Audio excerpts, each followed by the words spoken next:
Hello everyone, welcome back to the channel. My name is Andre and I'm your bookworm, and today we are reviewing the last episode of the first season of Lord of the Mysteries. So yeah, it's finally here, the last episode of the first season. It's been 13 weeks already and it's crazy how time flies by, but we are here every week or almost every week, depending on the delays that happen.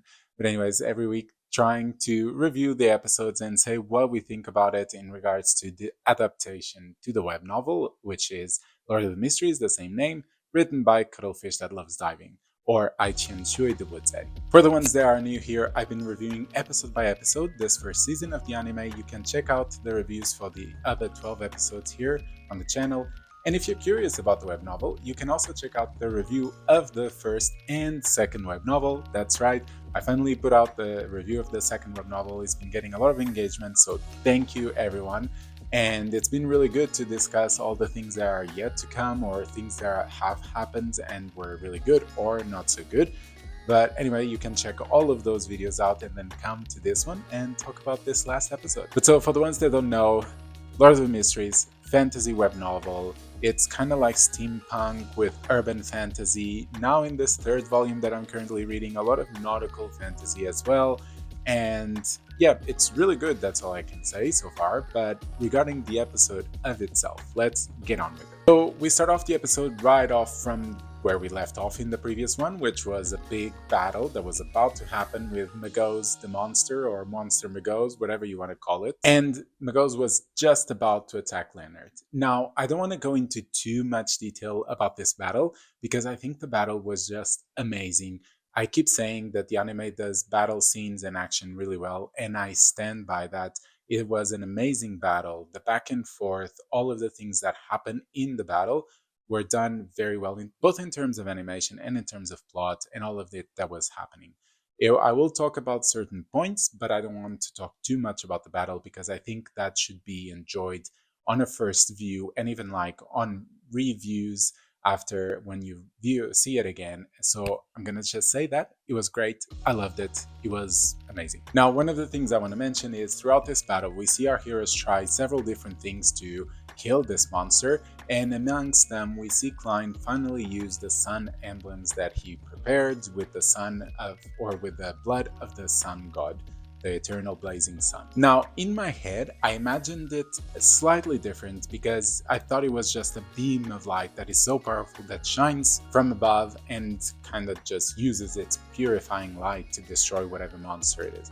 Now, that kind of happens later on, but in the first instance that Klein uses these emblems, it just forms a big flame, which, okay, it is the eternal blazing sun, so there would be flames, but I didn't really imagine it like that. Not that it is wrong or done badly, I thought it was still done very well, but just not the exact image I had in my mind, which is normal, because I mean, I'm not the one designing the anime, so it's fine to have different things. But yeah, just one thing to point out. And the other thing is, amongst the battle that is happening, we see someone approach the headquarters, and the police let them through when they realize that that person comes from the Church of Evernight Goddess, someone who is quite powerful and is there to deal with the issue. But I must say, the police saw that, and the police saw the man come in, and the man was walking very slowly. I mean, he was taking his sweet time. And I can imagine the policeman would be like, I mean, isn't there an emergency happening? Isn't the building like collapsing? Shouldn't that person like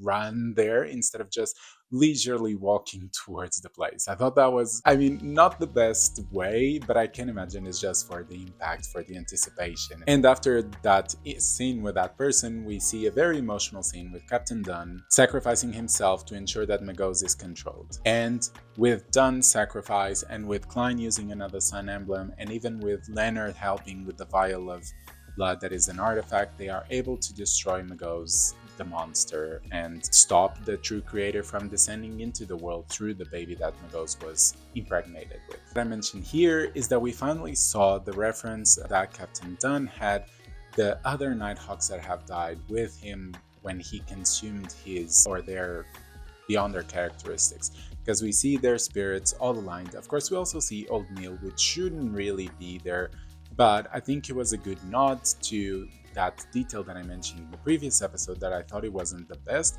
where Captain Dunn says that one of the reasons why he consumes the Beyonder characteristics of the other Nighthawks is because he wants to feel a part of them in him, so that he can carry them throughout the missions and whatsoever. And so we finally see that it was well done. I'm glad that they referred it back into the anime, because it was a really powerful motive from Captain N to do this very creepy thing of consuming other people's characteristics if they didn't provide him with any advantage, really, because it wasn't characteristics from higher in or lower in the sequence, so it didn't really matter to him. And of course, with Miguel's gone, everything's well, right? No, wrong. And even though Captain Dunn dies, we still have Klein, right? No, wrong again. That's because Klein just suddenly gets his heart ripped out from his chest, and it's by none other than Ince Zengwil. The person that was walking very slowly towards the headquarters, yeah, that was him. And if you don't know who this was a person mentioned in one episode where they say that someone from the Nighthawks has gone rogue and they are now wanted and are being tracked and trying to find out, and they stole an artifact that was artifact 0-0 something something, which was a quill. Everything becomes very relevant and very important for the explanation that follows, because we see Klein die, and this person takes Saint Celine's ashes to be able to progress in their sequence to sequence 5, I think, or sequence 4, can't really remember. But then what follows is Ince Zengwil telling his story about why or how he did everything he did. Now, I think the explanation wasn't the best. I think the fact that the quill has the power to create coincidences, and basically whatever the quill writes happens to a certain degree, I think wasn't explained very, very well. And I'm saying this because even though I knew, I was watching that whole scene and I was like, when are they really going to mention exactly the power of the quill? They never do. And the people I was watching with were also confused to the point where I had to clarify afterwards that, okay, Ince Zengwil had the quill writes, and everything happens to a certain degree. He created all these coincidences. Remember when those feathers were falling from whatever it were when Klein was in the other episodes and Klein was doing stuff? That was all a reference to the quill, I think. And so I think that part should have been done a little better. But anyways, after this, we go back to Depression Town because we get to witness more funerals, this time Dunn's and Klein's. And we see Klein's siblings receiving the news. It's all quite sad. We see them go and be living in the house, still very wearing black and grieving, mourning, of course. And everything was done very emotionally. I think it was done very well as well. And eventually we see the sun shining through the clouds, and all of nowhere, Klein revives. Again, this wasn't really explained thoroughly. We just see his heart regenerating, and we see him in the fog realm. And in the fog realm, he is trying to use divination to figure out where Ince Zengwil is, how he will avenge Captain Dunn, and where he needs to go to become more powerful. And everything points out to Backland. So he decides to go there. But before, he wants to go see his siblings, and he is very close to their place. But when Melissa, his sister, looks, he hides, and he finds another way of making them happy, or at least starting the healing journey for them. Because Melissa and Benson go to park, and Klein masked as a clown, which is very fitting because he is a clown in his sequence. He gives some flowers and tells them to be joyful. And again, this wasn't very explained why he just doesn't say hi to them. And I think, in the web novel, we know it's because he doesn't want to put them in danger. He knows that if Ince Zengwil discovers, he will target them, etc., etc.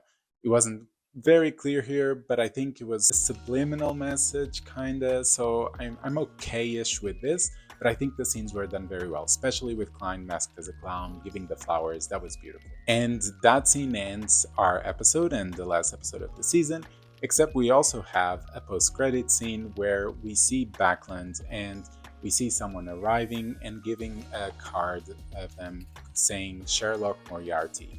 For the web novel readers, you know what this means. This is Klein, who is now disguised as Sherlock and is arriving to Backland to have a whole bunch of other adventures, which is very fun and it will be really, really cool. So Can't wait for that. But so going back to this episode per se, what did I think of it? I thought it was a really good episode. I'd probably give it a 9.5 out of 10. I think the only small criticisms are really the Insezengwil's explanation, which wasn't done the best way, I would say.